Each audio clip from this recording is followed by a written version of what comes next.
tempat ruang produksi. Oh, yang berarti masak-masaknya itu bikin print di sini. Buat bahan baku Yoko Bento. Oh, gitu. Aku diajari ya, Pak ya. Boleh masak ya? Silakan. Untuk mendapatkan rasa masakan yang berbeda, Pak Nur pun membuat racikan bumbu sendiri loh, biar lebih sedap toh. Iya, nggak ada cangkangnya, nggak ada kepala ini. Wah, ini kayaknya digoreng aja ya. Nah, ini kalau gini caranya ini semuanya dihalusin atau gimana itu, Pak? Iya, ini kan sudah pertama dikulitin dulu, karena supaya cangkang-cangkang itu tidak tidak ngeras ya, ngeras. Nah, setelah udah dikulitin seperti ini, udah siap digiling. Oh, jadi Bapak ini bikin makanan-makanan Jepang itu tadi memang dari awal dari bahan-bahan mentah ini dari nol, dari bahan baku segar. Dari segar. Memang harus kelihatan segernya gitu, Pak. Iya. Soalnya makanan itu kalau nggak seger nanti baunya itu. Betul ya. Ya kita udah makanan segar tanpa bahan pengawet sama sekali. Jadi sekali bikin harus habis. Kita kan di frozen. Jadi setelah udah dibumbuin, di packing, terus di frozen dengan suhu minus 18 sampai 40 derajat Celcius. Oh, sampai nanti siap untuk dimasak gitu ya, Pak.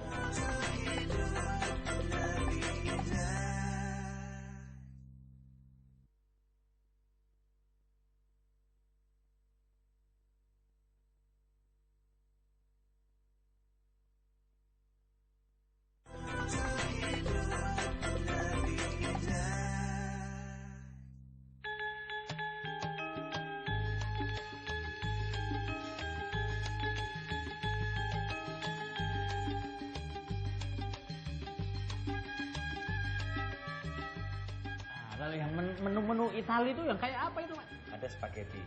Spaghetti. Oh, ya wis itu yang spa itu tadi pesan satu sama yang Ada burger, ada hotdog, juga ada dok itu, Pak. Itu bukan dari anjing tuh, Pak, itu, Pak. Bukan. Nah, itu.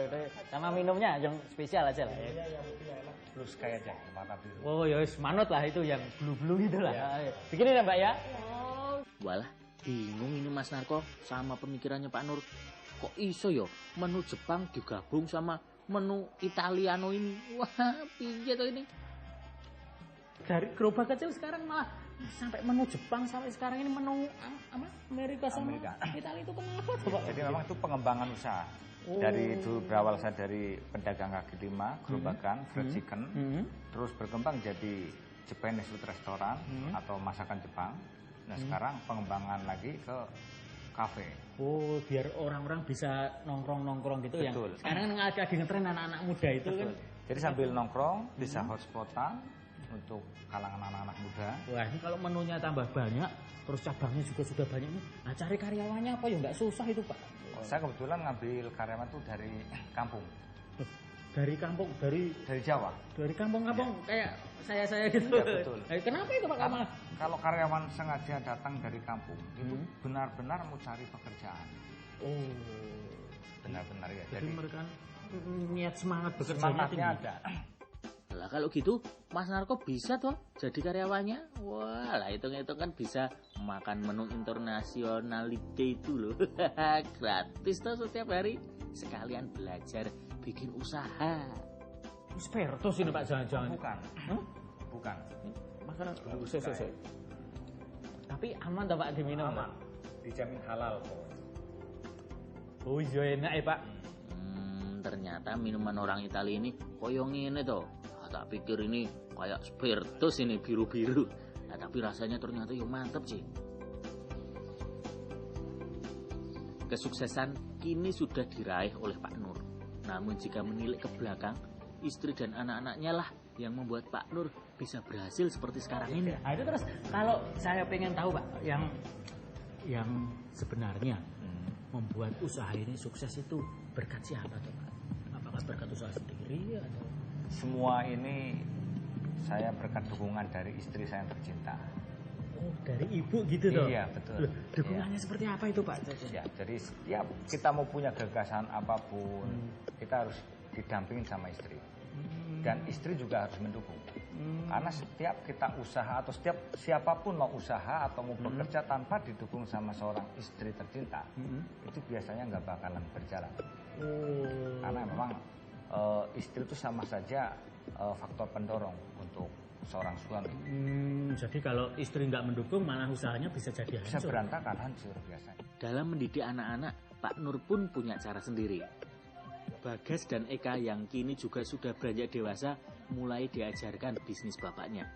Mereka juga diwajibkan untuk bekerja dulu sebagai karyawan di perusahaan orang lain supaya bisa menimba ilmu dulu toh.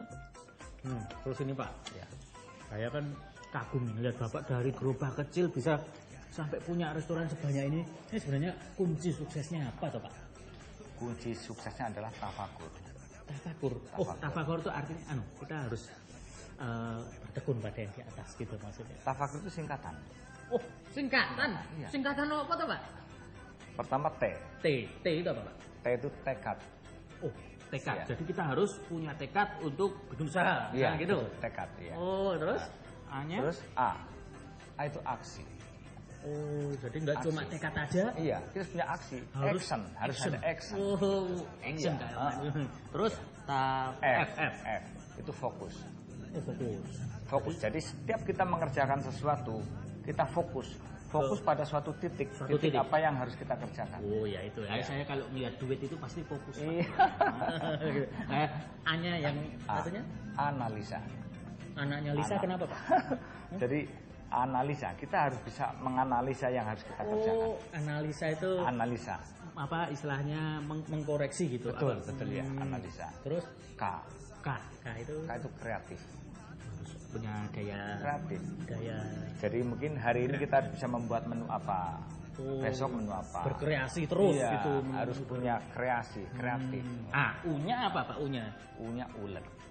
ulet, rajin lah maksudnya. Ulet itu rajin lah, rajin. Jadi ulet. Tidak Kuku pernah putus tekun. asa. Iya, Tekun. tidak putus asa. Iya. Terakhir tafakur itu R, R itu religi.